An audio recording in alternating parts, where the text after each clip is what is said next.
How you feeling, by the way, Donovan? Not terrible. Not great, but not terrible. I guess we'll take that. I mean, there's like absolutely nothing left in my body. So there's that. And I think I got the stinger for the episode.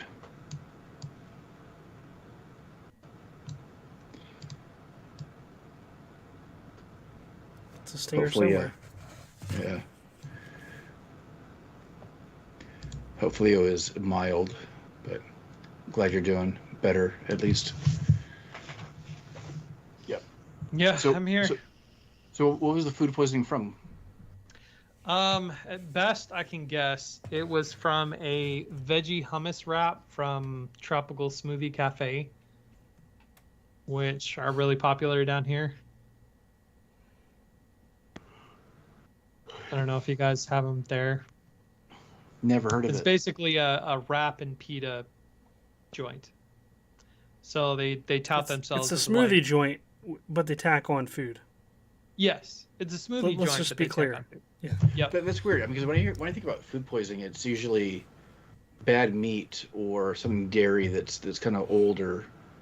So Man, that hummus must have been really old. Or the people that prepared it that prepare like 4,000 other sandwiches before mine without changing their gloves, assumingly, gave me something.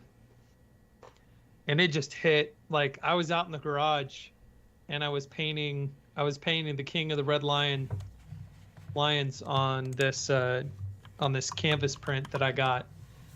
And all of a sudden I felt terrible. I almost like bent myself in half and collapsed on the floor. It was awful. well, Hope you feel glad you're doing better. Yeah. Yep. Yeah, me too. All right. You guys ready? Almost. Hold on one second. I'm going to bring up the Patreon page. Do it now so you don't have to do it later. Yeah, I've been trying to do that. You would think I remember stuff, but sometimes things change on there, and I don't want to say wrong information. So Has it been staying pretty consistent? Mm-hmm. That's good.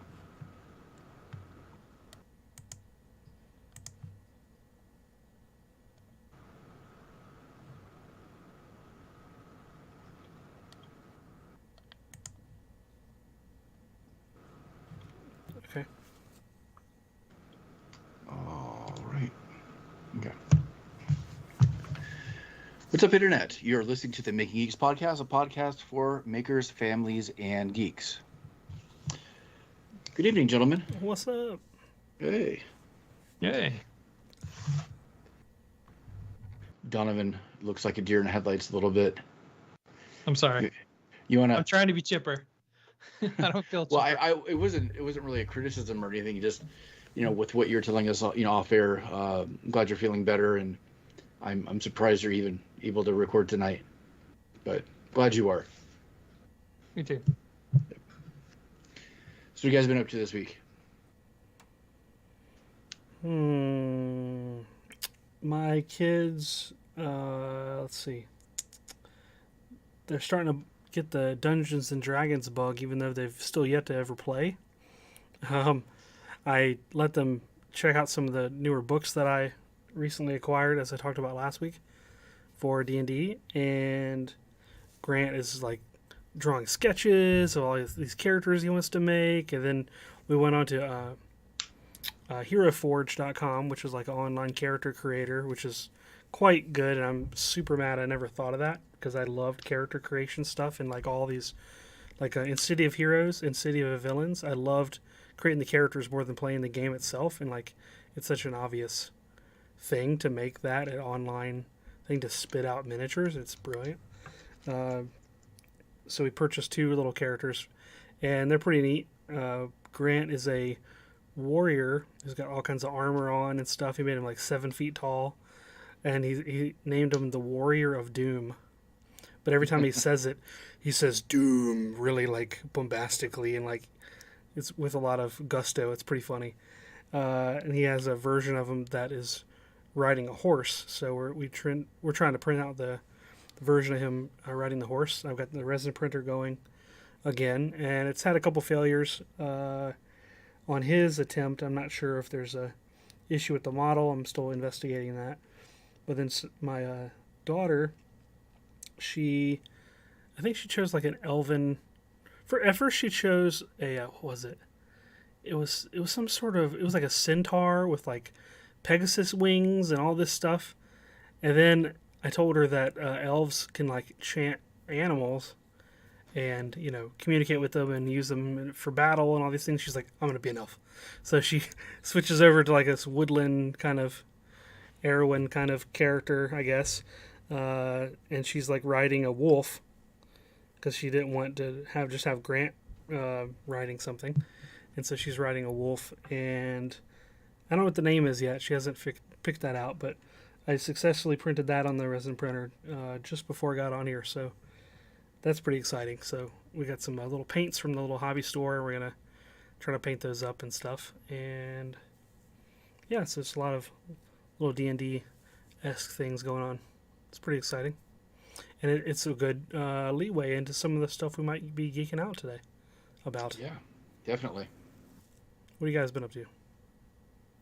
Speaking of painting, I've been painting, which is kind of left field for me, doing something that I haven't done before. I got a canvas. I've talked about this before, but I got a canvas of a photo of a dock and the beach and the ocean. You know, your typical, you know, waiting room decoration type stuff. And I wanted to put some Wind Waker characters on it. And so past couple days, I've been painting the King of Red Lions in the ocean part of this canvas and was planning to have it done in the video for it put up on YouTube today in a Bob Rossian-esque fashion. And while I was painting yesterday, like we discussed in the pre-show, I collapsed on the floor because I got food poisoning. So unfortunately, I did not finish my painting, and the video did not go up on YouTube today. But it'll get done, and the video will be put up. So I have been trying not to move for fear of like my body trying to expel everything from inside of it. So I was like up all night watching the part 2 of season 4 for Stranger Things and the Sea Beast and all kinds of stuff that I'm geeking out about because it was good distraction from feeling absolutely terrible. There's a couple of scenes in the new season that I don't think would be very helpful for what you're trying to prevent. Mm-mm. No. No. But I'm doing okay. I'm doing better, and yeah. How you doing, Sean? I'm doing okay. It's been a busy week. I put out a new video on Tuesday, which is yet another laser review, and it was a little bit of a pain. I had to upload it 4 different times, and I don't know if either one of you ever had like these weird issues with Premiere, where you make a change and you save it, but the change didn't really take for whatever reason. And I've never had that happen before. There's some other weird things going on with it too. I'm using an old version of Premiere though. I don't know how much that matters, but so there was audio issues. There was some edits that didn't get saved for some reason, so I had to take it down 4 different times. And actually, I think I took it down 3 times, and then the 4th one is the one that's up there right now, the way it's supposed to be. But I think I missed a lot of the initial traction the video was getting, unfortunately. Mm-hmm. And some good comments, and yeah, so it's a little bit deflated right now. But it's up there. It's done. Another one of my agreements are met now. And so I'm on to other things. A lot of stuff around the house, little projects, and I have yet another video I have to make for a company. Laser related, but not a laser itself. I got a enclosure for one of the diode lasers from Xtool. So they have an enclosure that will, well, I mean, it's an enclosure. So the laser fits inside. It has a built-in exhaust port, and it fixes a lot of the safety issues that they have in terms of just exposure to the air. So I'm looking forward to testing that and being able to possibly permanently remove my K40 from rotation now, because I have way too many lasers and I have to actually make some stuff and do some work for once. So. Wow, that seems like an end of an era kind of moment. Not necessarily. Retiring the K40. Well, okay, maybe that, but I think I might give it away to somebody. We'll see if somebody wants it. I have a couple of people local that I'm gonna maybe hit up first, but we'll see. Otherwise, let's be handing out people lasers to have in their living rooms, because I'm running out of space, and I just turned down like 2 other reviews, so we'll go from there. There's something else too that I thought. Do you guys go to the gym at all? Work out? I work out at home. You don't work at home? Nope. I joined a gym for the first time in over 10 years, and went this morning, and it was interesting. I've spent a lot of time in gyms. I've been in a lot of different gyms, so it's not that new of an experience, except that in the over 10 years that I've been belong to a gym, technology has changed a little bit. So the interactivity in the gym itself of going to Planet Fitness, I think they're nationwide, is interesting, because you have an app companion. You could scan the QR codes on each different machine. You could track your progress and the workouts that you're doing. So it's interesting, and I'm hoping the gamification of some of that will help. That's cool. Yeah, because I'm hitting 45 this year, and I'm worried about loss of muscle and strength. And with my son being in jiu-jitsu and working out now, I have to kind of make sure that I stay a little bit above him now. So there's a little bit of a motivation to start working out again. So that's what I've been up to. Nice, man. That's good. Yep. Yeah, I've been recently inspired myself after watching the latest Thor movie, seeing how much weight Chris Hemsworth lost going between the different versions of Thor. I thought was really inspiring. Why are you laughing? Never mind. Go ahead. And that whole thing about going from a dad bod to a god bod kind of got to me. So I'm thinking, I might go for like a Zeus kind of bod, because that one seemed more attainable as far as the gods go in that movie. I'm kind of halfway there, I think. But, yeah, Russell Crowe has it down. Yeah. I'm not sure about the little skirt thing, but maybe that'll be later on. Actually, maybe that'll be a reward for doing a good job, working towards that goal. But well, during the summer, it's actually pretty practical. That's like some extra airflow down there. yeah, okay, that's true. That's true. Unless you want to 3D print the unnecessary inventions. Oh yeah. Yes. But yeah, I got inspired watching that movie. Christian Bale, he goes through so many transformations between roles, just to get that kind of essence of that character. I mean, he's lost so much weight for the different roles, and it's good to see Chris Hemsworth kind of do that as well. So I'm definitely gonna use that to kind of inspire me to get back into it. So yeah, thanks for bringing that up. Yep. Why are you laughing? Did he really use all that weight? Because as far as I know, it was all prosthetics. Donovan. Right? Yes. Well, you just gotta squash my dreams, huh? All right, that's cool. You're kind of ruining the joke, but That's cool. yeah. That's cool. This is what I'm here for. Either to explain the joke or to ruin the joke. Ugh. I guess those biceps on Natalie Portman were prosthetic too, right? Just go ahead and squash all of my dreams. All my things I liked about the movie. It's cool. I'll withhold any future comments.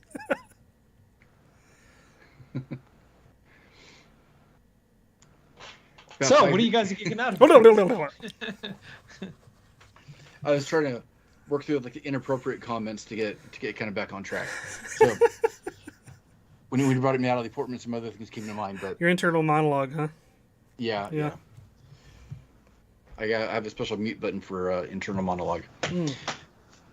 So speaking of Thor and comic book type things, a couple things to talk about today because San Diego Comic-Con started today.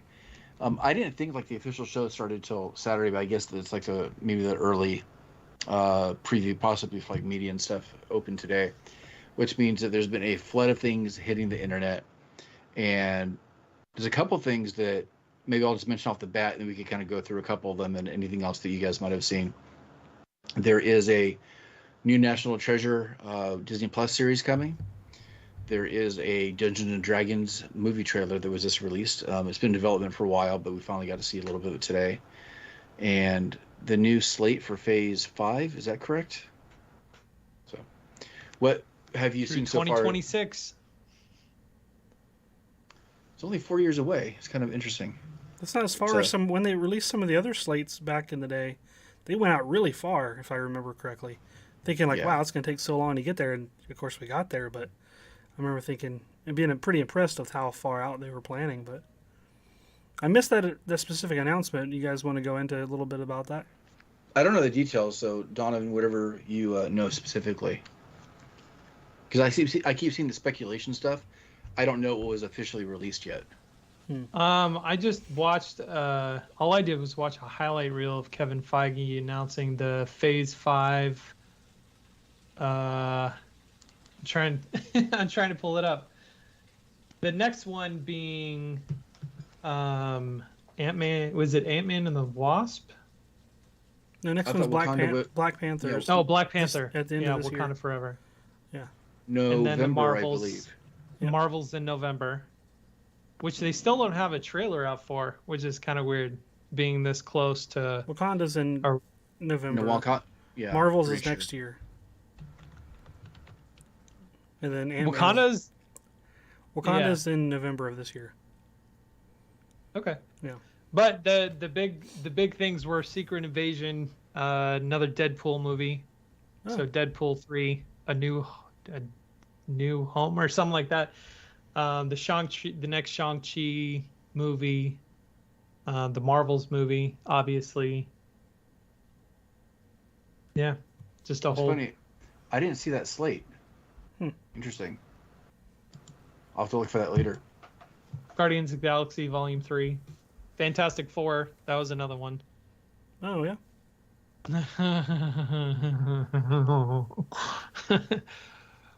You think they'll get it right the fourth time? Fifth time? It's the fourth movie, right? Fourth time?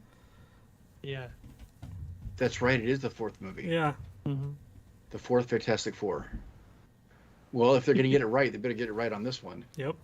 4 on 4. Otherwise, no their excuses. numerology is all wrong. So are we to assume that John Krasinski is Mr. Fantastic?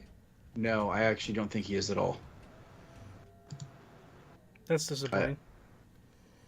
Well, I mean, I can't say for certain, but I have a feeling he's not. I gotta be honest. I'm kind of burned out of Marvel stuff. That's why I didn't know all the details about it, because I kind of wasn't paying attention, because I'm like, Well, you had a good run on here, Donovan. It was, I'm glad you stuck around as long as you did. Thank you. Your been papers fun. will be in the mail. Yep. No, I get that. I can see that. I feel it to a degree also. I think I'm looking forward to just looking for the little bits that are good story points. Mm-hmm. Like the wrap of Miss Marvel. We talked about it briefly. Was it last week or the week before? I said I really like it, and it's not even like the superhero stuff. It's not the powers. It's not the origin story. The family was really good. It was the family. Yeah. And I think I'm narrowing my scope of what I'm looking at and liking in each of the films, and trying to separate myself from what I want and looking at just kind of what was done. And I think I'm going to have a better experience with that. And you know, my son will just geek out about all of it because he's kind of in that mindset, and my perspective is quickly changing on each of these. I also thought that the exposure to like other cultural things from that show were really good too. Yeah. I think there's going to be a perpetual problem with a lot of things because there's an expectation to check so many boxes with each new property. With these are worldwide properties now, Right. more than ever before, and we know for a fact that Disney is actively changing things at the request of specifically even China, because it's such a huge market, they can't afford to not cater to them a little bit. And I think that we're seeing the effect of that too. And trying to make everybody happy, you get a little bit more of a watered down product, unfortunately. So, but I feel it too, Donovan. I think that the superhero fatigue is real. But I'm still such a geek and a nerd that I'm still going to go ahead and watch everything. I'm sure I'll watch most of it. I don't know. Doctor Strange was kind of like a breaking point for me, I think. Walking out of there and being like, I mean, we talked about this on the show, just being like, I could be done now and I'd be okay. I wouldn't feel like I'm missing anything anymore. I just watched about half of it again, at least up until the Illuminati point a day or two ago. I enjoyed it a lot more the second time. Really? I enjoyed it a lot more the second time. I think it's just a practice of trying to remove any kind of expectation and just taking it at face value and remembering that they're already supposed to be fantastical movies. Maybe we're trying to apply too much logic. I think we've been spoiled for quite a while. Yeah. I did like it better the second time through. My wife just tells me anytime we like turn on anything Disney now, doesn't matter if it's Marvel or like just anything Disney related, my wife's like, just don't think about it. Just don't think about it. Don't overthink it. Because my kids really wanted to watch Doctor Strange, and so we let them watch most of the movie. There's a couple scenes we fast forwarded through and things like that. But I was the whole conversation with America Chavez being like the only one in the multiverse that can that has her powers. I'm like, but what about alternate timelines? Yeah, because Loki set up that there's alternate timelines in each of the multiverses. So you have different variants of each person in each multiverse. So she would, unless she never deviated from anything on the, what was it called? The main timeline, timeline prime, whatever the ultra time. I can't even remember. From whatever Loki? From Loki. Right. Sacred timeline? Unless the sacred timeline, unless she never deviated from the sacred timeline in any dimension that she traveled through or whatever, it doesn't make sense that she would be the only one. And I was trying to discuss this with my wife, and she's like, just don't think about it. Just don't think about it. Well, we're not really sure about the timelines, but when Loki, the stuff in Loki is occurring. As far as the movies that came out after that show, is that in chronological order, do we think? Did the stuff with Kang already happen? I mean, then there's no order to the timelines now because there's no governing body, right? So anything can happen. I know, because this is a discussion my wife and I had. I'm like, there's a difference between the multiverse and the timelines. I'm like, because the timeline is the branch of deviations in each universe. But a lot of people mix the two together thinking alternate timelines are the multiverse. And I'm like, no, there's a multiverse. And then for each universe, there's branches of the timelines, which is how you get, the 90s and aughts comic books where there's 70 different variants of Spider-Man. And we got into talking about this, how in the 90s and the aughts, there was just so many variants and so many branching stories and reboots and all that kind of stuff in the comic book world that the barrier to entry to get interested in comics was so high that it put anybody off that didn't grow up with the plethora of everything that was out there. And I was like, I think we're kind of at that point with Marvel movies now.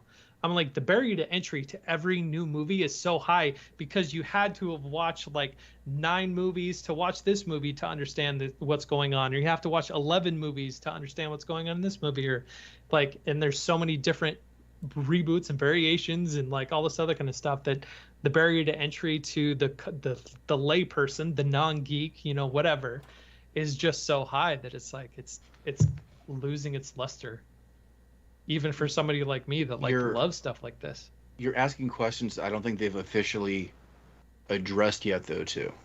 I know, but my brain is broken. This is the kind of stuff I think about when I watch movies like this. Your brain's not broken. It's just that they haven't got to that point, and I think that they need to very, very quickly, because that confusion between the multiverse and timelines is going to ruin the experience for a lot of people, and it's something that they have to get their best writers to come up with a succinct way of saying, this is how we're explaining it. It's you'll be able to find it here, and then that way we can kind of stick to it. Yeah. Hopefully. Whatever comes out, I'm sure it'll be entertaining and make a lot of money. Won't be good, but it'll be entertaining. All I'm looking for is entertainment, though. Yeah. See, that's I think that's the thing that's also like going on with me, is the fact that like in this past year specifically, I have maybe in the past couple of years, I've just kind of been disenchanted by movies and hype and like all this other kind of stuff, especially around like Star Wars and Marvel and like everything else going on, that you just kind of lose interest in movies in general. And I love movies. Like, I love the movie going experience. I love going to theater and the popcorn and the trailers. I hate being late to a movie. Like, I love all of that. And to be so invested in that experience and to go experience something that's like not good, entertaining, but like not good, makes it hard to want to keep doing that. And it's funny because the stuff that I've seen that's like quote unquote television in the past year has far surpassed anything that I've seen in the movies. And I'm just like, wow. I think you actually need to physically, well, you can't really physically, but conceptually separate Star Wars, Marvel over here, and here's the rest of the movie industry. You know, I know. You have everything everywhere all at once. You have Top Gun. About to say that too. Yeah. You have 3 or 4 other movies coming out off the top of my head that I'm looking forward to seeing in the theater that has nothing to do with those other properties. It's a huge division within movies and entertainment right now, and I think we should like think about it that way. You know, it's like, here's Disneyland, and here's the rest of life. Yeah, no, I get that, but it's like doing the podcast and like talking what we talk about and consuming the content that we consume. Like, that is the stuff that I go and see, is the Marvel and the Star Wars and a lot of the kind of stuff. And it's rare that I get to go see something like Top Gun or Everything Everywhere All at Once. But those opportunities that I do get to see, like Everything Everywhere All at Once or Top Gun or Stranger Things or Arcane or like, you know, any of these other, you know, properties that I've consumed in this past year, has restored my hope in filmmaking. So when it seems like so much of it is just balance. Just one has more marketing. Yeah, there's balance. Yeah, now that I've derailed that conversation. Well, also the other thing that is exciting in some ways is that a lot of the budgets for what were previously considered just television shows, quote unquote, have gotten so much bigger than they ever have in the past, and in a way they are superior to movies in terms of like how much they can do in terms of just, you know, character development, storyline, and all this stuff, because they can really do deep dives into stuff that even in the movies they'd never be able to pull off. So it's almost like you're getting the quality that used to be only reserved for movie going experiences in the theater. Like Stranger Things, all the effects for the most part, except the young Elle, some of that was like Uncanny Valley-ish to me. But besides that, like, it's fantastic. Like the music and editing, and it's just all really good. And even like Strange New Worlds has been a fantastic new season or series for Star Trek. If anybody has ever been on the fence about Star Trek and never really gave it, you know, a chance, or thought that, like you like alluded to before, as there's so much baggage for watching a Marvel property that why would anybody jump in now? They feel like too intimidated. Strange New Worlds is a good equivalent, I would say, for Star Trek. There is some stuff you can kind of appreciate had you seen previous series and other things. There's fan service stuff in there, but it does stand alone on it, compared to other things, and it's more episodic in nature, like similar to the older Trek series and stuff. And the effects are really good, and the character development's pretty good for the most part. So I'm happy with most of the content out there. Yeah, of course there's some stinkers, of course, but you have to have the stinkers to know how good the good stuff is, right? Yeah, we've talked on the show that the streaming format and TV format is almost far superior to what they're doing in the theaters right now. Not that the theater experience isn't good or worth it. It's just that when you're able to take the time and tell a proper story and not be rushed within a 2.5 hour format, it's viewed differently. And I don't think the studios, or actually they might just be understanding that more now, more than ever before. So I think that's why we have so much good streaming content too. But there's also a lot of competition. And I think the huge amount of competition is actually forcing a lot of that change too. It's this huge revolution in entertainment. When you have a lot of other industries that are suffering right now, entertainment is still huge. It's like the one recession-proof industry always. Like even through the Great Depression, and we're voting with our dollars and we're spending more and more on entertainment. So why not? Everything is content. Everything is content. Yeah. Yeah. And like Facebook just announced today that they're completely changing the layout of Facebook to be exactly like TikTok and feeding user-generated video content and reels. And I did not hear that. Oh, you didn't? No. Yeah. Yep. Facebook is now trying to be like TikTok. Everybody's trying to be like TikTok. Yeah, and also as Broken Antler Workshop in our live chat points out, people a lot of times are still the ruining factor for a lot of my movie-going experience. Like just when I watched, what was the last movie that Doctor Strange or something else since then. I forget what it was, but there was people beside me that were talking the entire time. It was super obnoxious.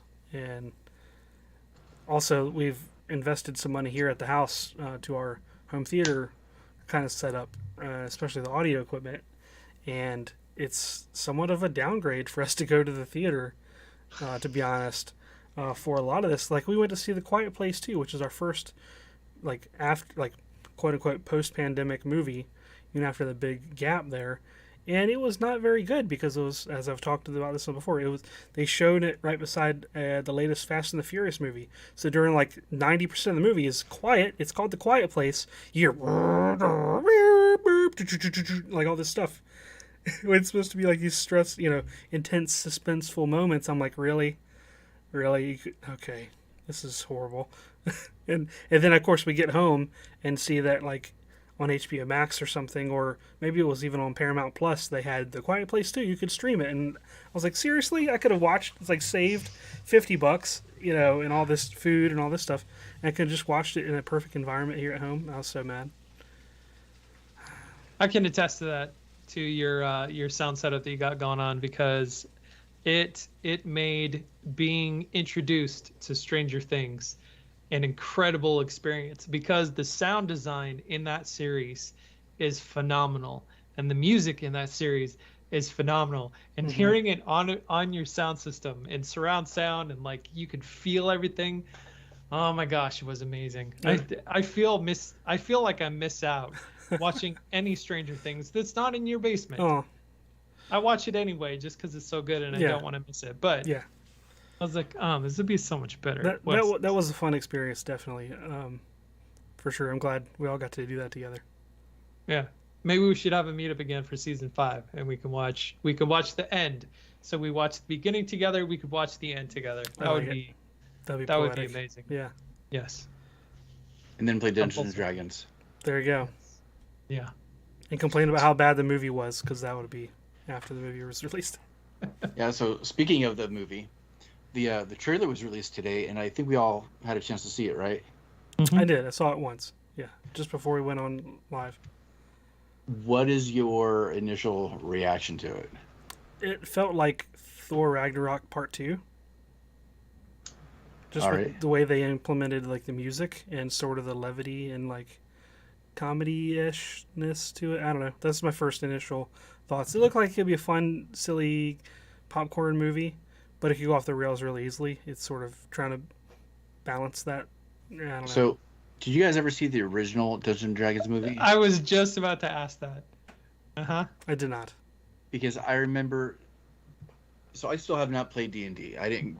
I have very little knowledge of it, but I went to the theater years ago with a friend who was very heavily into D&D, and I had no idea what to expect. I had no idea what the hell I was watching, but he was visibly upset at the way it was handled. Like, I wouldn't know any better. I don't think it was great, but whatever. It's really kind of funny seeing it that way. Having seen that original movie and seeing the trailer, I'm like, wait, they didn't really learn their lesson much. I know. It looks so campy. It does. So campy. And I don't have a gelatinous cube in the trailer. I don't know what's right for the property because I still don't know a whole lot about it. But having gone through Harry Potter and Lord of the Rings and seeing like big epic fantasy done pretty well, and then going back and seeing this felt a little bit odd. But what's even more odd is when I went through and I started reading the comments, a lot of the people that were heavily into D&D were actually happy with what they showed in the trailer. I'm like, whoa, okay. I mean, if you guys are the authority, I guess, because I still don't know anything about it.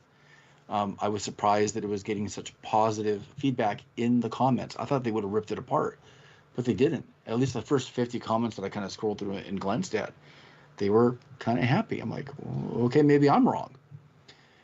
Because what I was thinking of is, or the picture that I had was maybe like, orchestral music they would use, and maybe you have a bunch of people sitting in a tavern, like in Waterdeep. And I'm just throwing out terms here, things I've heard, I don't know what that is, and starting on a quest, something like that. And maybe they do, because it's still just a trailer. But that was not what I was expecting at all. I wonder if maybe it's the fact that the first one was so bad and it was like 20 years ago. When did the first one come out? 2000 something? There's one in 2000, there's one in 2005, and then there's one in 2012. I just looked it up. Wait, I didn't even know about the other ones. Maybe they went straight to video. I don't know, but they're listed. The one I'm thinking about is the one with Jeremy Irons. Yeah, Marlon Wayans. Yeah. Mm-hmm. Yeah, that one too. That's the one I'm talking about. Yeah. Yeah, that was 20 years ago. It's got a 3.6 on IMDb and a 10% on Rotten Tomatoes. So maybe it's just been so long that the fans, coming off the high of, all the D&D stuff from Stranger Things are excited.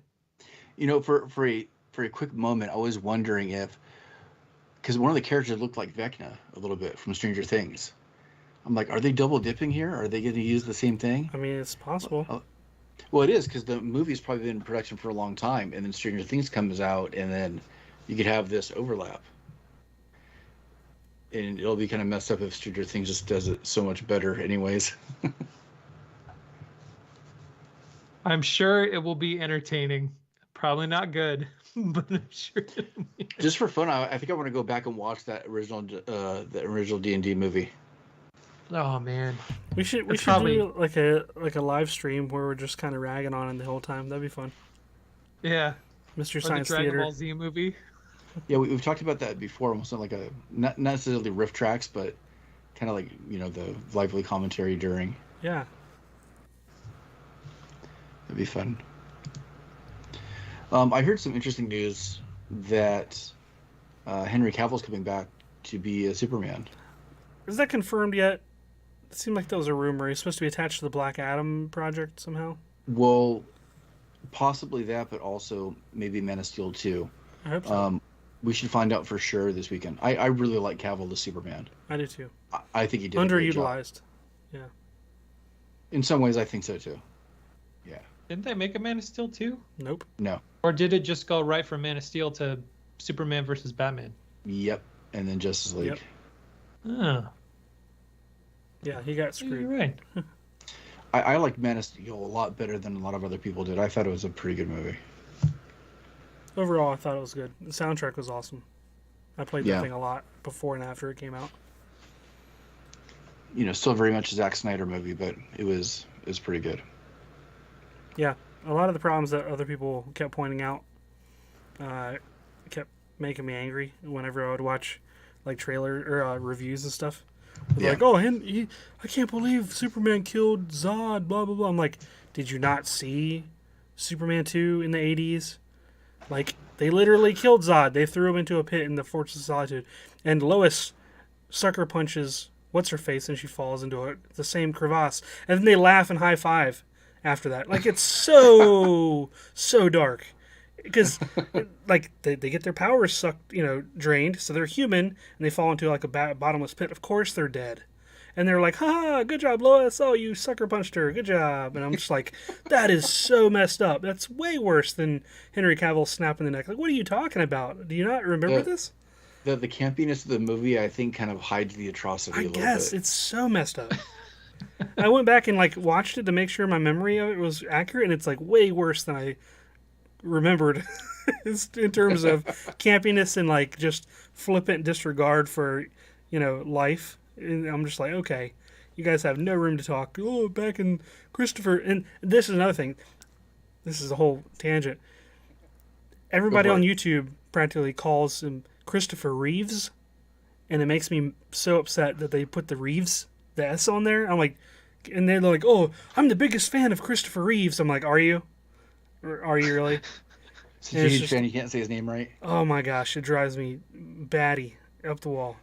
Okay, so I'm going to go on a different tangent. Yes, please do. I'm online. I look at Facebook, and because Wes and I are friends, I always see notifications of when he posts something. Oh God. And the notifications show up all the time of Wes popping into some sort of comment correcting somebody on something. I'm like, do you have like Google notifications set up for all these random things, and you just come in and like set people straight? I know. I need to stop. It's so funny. I don't think it's bad. It's how do you handle? How do you keep up with it? Yeah, that many things. You know how you have like a spider sense, or like feel like there's a disturbance in the force. A similar kind of thing happens with me. Like the nerddom is like out of balance, and so I have to go in and correct design and like 3D print you a special badge. This is like nerd or like not like geek police or something.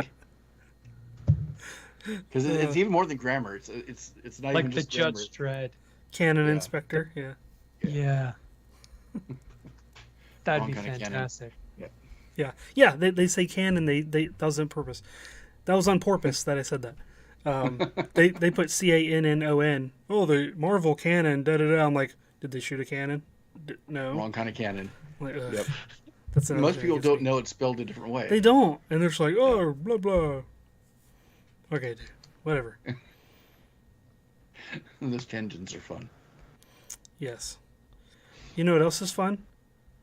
Our patrons over at patreon.com/makinggeeks. They allow us to keep this fun going. If you like to continuously hear me complain about stupid things, they're the ones that enable it. So you can go send your complaints to them. Our patrons over at patreon.com/makinggeeks, including our top patrons, Jordan, Square Splinter, and Clinton. Thank you guys so much for your investment, I guess. I don't know. Thanks for your support. We appreciate you. What are you guys geeking out about? Besides everything else that we've talked about. Anything?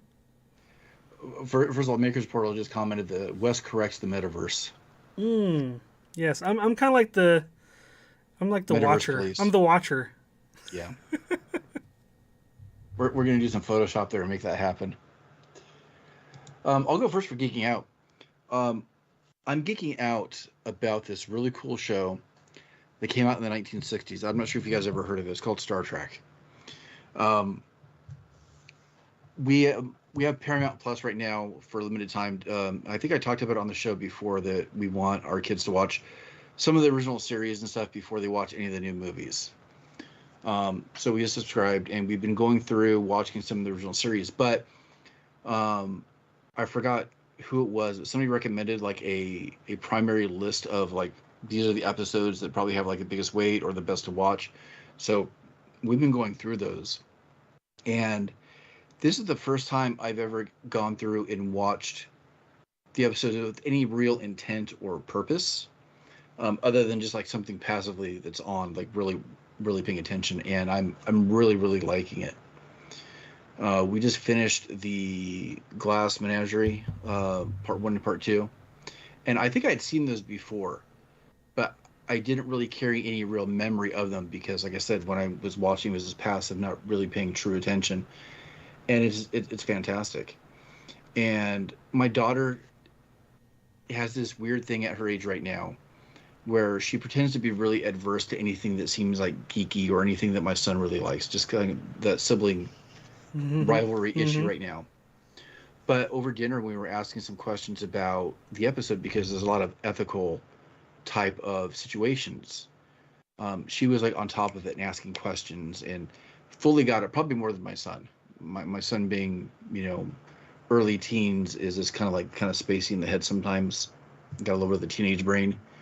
But my daughter's always been a little bit more perceptive. So I told her, I said, you know what, forget some of the sci-fi stuff or the goofy alien stuff. Focus on the relationships of people and how those interactions are working, and you might enjoy it a little bit more. So I think that's working a little bit with her. So I am geeking out about Star Trek, the original series. That makes me happy. That's awesome. Yep. That's cool. You turned me into a fan. There's so many, like, you bring up like the morality and like the ethical like quandaries and stuff that they present. Yeah. Like that stuff is what I really dig, and that it's so lacking in so many other media that really, like, for me at least, like, I keep thinking about the stuff long after the episodes ended or the shows ended. I'll just find myself like driving if I just watch something in the last couple of days, or when I used to drive places, back in the pre times. And it would stick with you a little bit longer and kind of, get you to think about it. Whereas like Star Wars is so surface level stuff, like there's not really a whole lot to ponder there. I don't know. There is, except that it never gets pursued, unfortunately. There can be, yeah. It's just it's drowned out by flashiness, which the newer Star Trek has a problem with a lot of that too, where they have a lot of, huh? No, Strange New Worlds does a great job of that, but I would say like Discovery and Picard especially, they take a lot of like the J.J. Abrams like newer Star Trek movies, like in the flashy action sequences, and like they're dazzling the crowd with the special effects and lens flares kind of thing, and they have that as the main takeaway versus things that they could have, like, they set up these really cool moments, really cool like discussions that they, in the old series, previously they would like spend like a 2-part episode on this one concept, where here it's sort of like, oh, that's interesting, let's go do a space battle. I'm like, no, there's so much there. You reminded me of something, and this will be like the last thing I say about it. I don't know how they accomplished this, or maybe it's my focus at the moment, but there's a lot of periods of silence in the episodes, or at least the last couple I watched, and it's weird because it demands attention, and I don't know if that's, like I said, if that's my perception of it right now, or because I'm focusing on the episode, or if that's something they've been able to kind of harness in some way. Can you send me that list? Yeah, that would be cool. I would like to check that out. And then one last thing is, I don't think I've ever noticed it because I'm actually focusing on the episode. I notice now is all the tactile sounds of them flipping switches and hitting buttons, like on the deck, or the deck, I guess. And it's kind of satisfying hearing the flipping of an actual physical switch as opposed to everything that's like a touchscreen right now, or or you'd hear like a beep or something, like beep beep beep beep, and you hear the actual flipping of the switches, and I can almost picture the way that prop was actually constructed, hearing some of those things. So yeah, check it out if you haven't watched it in a while. I think it's worth going back to. I'm done. The thing that I love about Star Trek is that for all of these other properties that we have and we experience and we consume, it all takes a very bleak look at humanity as a whole and our future, which is why most of the stuff that we consume is very dystopian and like, just, that's the world. Like, nobody has faith in humanity anymore, and we're reflecting that in the media that we consume. But like Star Trek has always been about hope. Yeah, definitely. It's the coolest thing. That's the coolest thing about Star Trek, is that it gave hope to the future of humanity. Yep. That and Lower Decks is fantastic. Just saying. It is. I think I watched one episode and I like it. Nobody else likes it, but I like it. So I in my sick haze watched a new movie on Netflix called the monster, the sea monster, Sea Beast. the sea beast, the sea beast. That's what it was. And I was impressed at how good that was. The ending was a little to be desired for, but the movie as a whole, the voice acting, the animation, the framing, the character development, it was really good. I was like, dang it, I like good movies. And Sea Beast was a really good movie. It is a kid's movie. Actually, no. It's kind of a kid's movie. It's an animated movie, but it's promoted as almost like a kid type movie. It's a kid type movie. But there is some stuff in there that I'm like, all right, we're gonna cover your ears a little bit. Okay, we're good. But it was really good. I really enjoyed watching that. I was, besides, Stranger Things, which we already talked about and, geeking out about, obviously, is the new movie on Netflix called Sea Beast. So you should go watch it. Let's see. This is an older movie, I guess, that I wanted to watch at the time that it was released, but then my son happened to, I was sort of saving it for like a family movie night, and then my son started watching it, and I think halfway through it, I caught him watching it somewhere in the house or something, and it kind of like miffed me enough, because I like to have like those moments, as a family, and that I kind of wrote it off for like a year or something, and just forgot about it, honestly, and went back to it. It was Mitchell's versus the Machines. I love that film. It is fantastic. So good. It's so good. I hope they do a sequel, honestly. If you're into any of the stuff that we just talked about, family kind of experiences within like a superhero kind of sci-fi environment, where they're kind of an oddball kind of family, where you can kind of feel like you really relate to them, versus like the perfect family like you might see in The Incredibles or something like that. I don't know.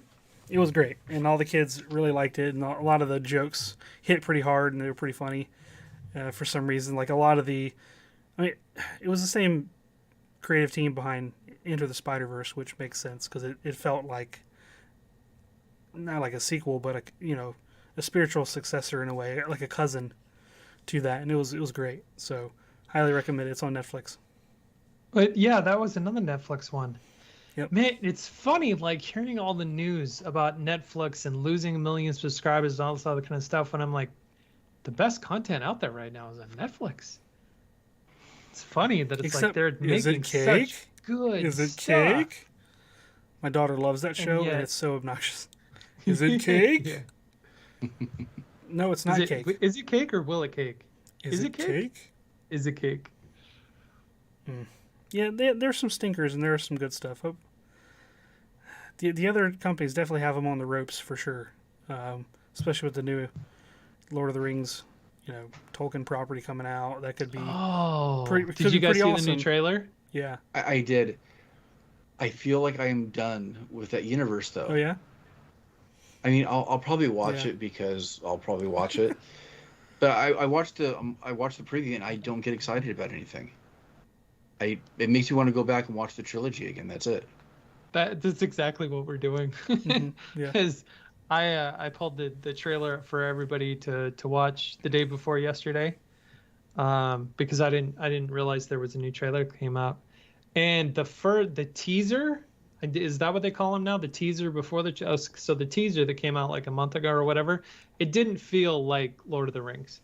It felt like Wheel of Time or Game of Thrones or whatever.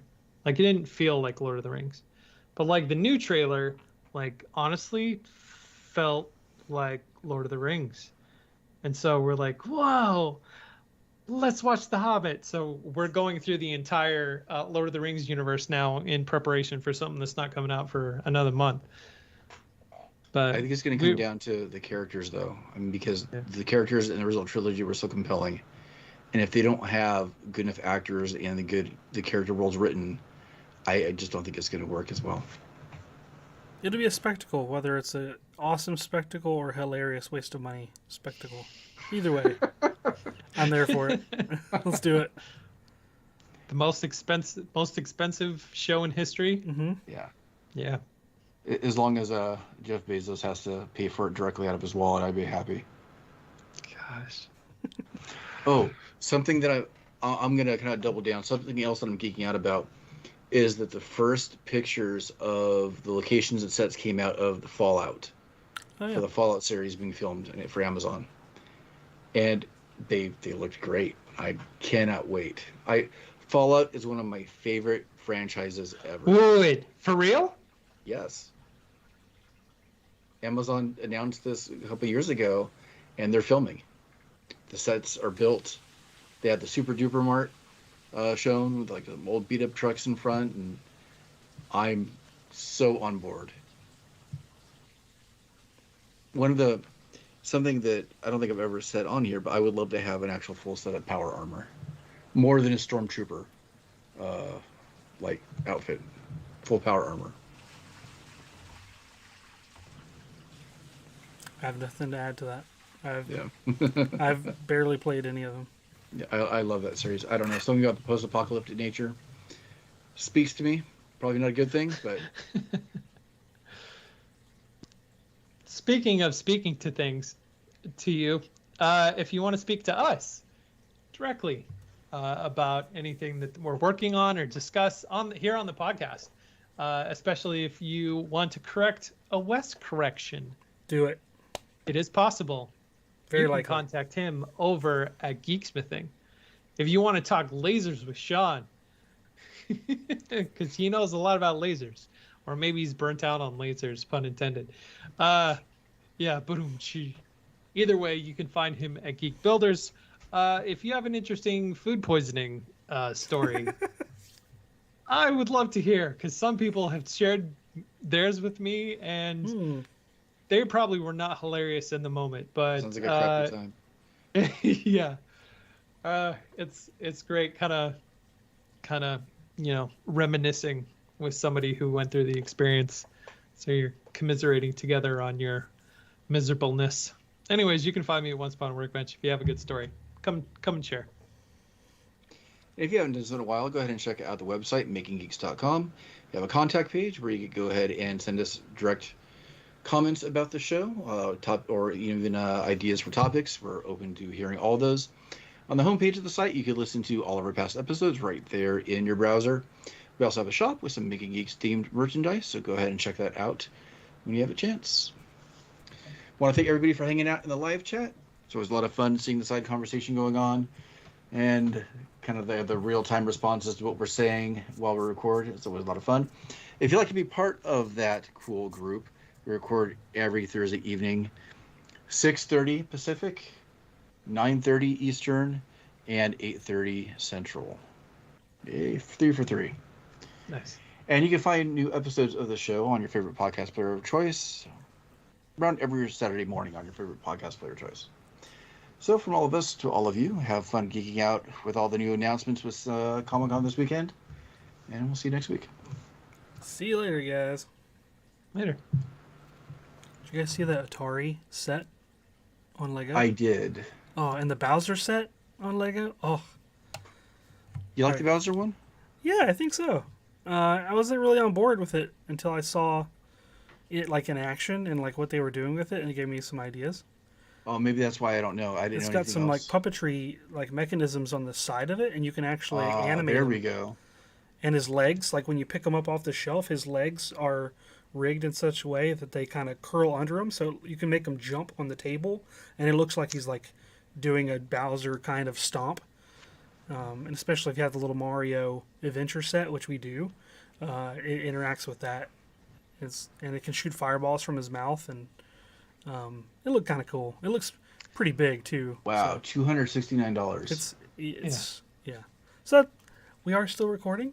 I'll geek out about that at a later time. See you guys. See ya.